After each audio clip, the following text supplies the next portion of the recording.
এই টিচাৰ কমিউনিটিৰ কাৰণে আমি কি কৰব লাগিব আমি একোৱেই নাই আমি এটা ডাঙৰ হাত চাপৰি মাৰিছোঁ stand up এই স্যার সকলের কারণে এই রেজাল্ট এই সার্টিফিকেট এই কলম এই কিতাব নহলে এই শিক্ষকতা না থাকলে এই কিতাব আর কলম রেজাল্ট এগুলো নহয়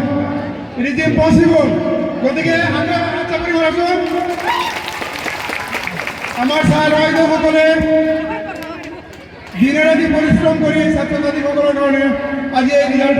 আমার এই স্কুলে প্রদান করেছে আমি সঁচাই দেবতাবাসী হয় গৌৰৱান্বিত আৰু এই স্কুলৰ যি অধিনায়ক Ikramuddin director of the school management তেওঁৰ কাৰণে এটা হাত চাপৰি মাৰাজন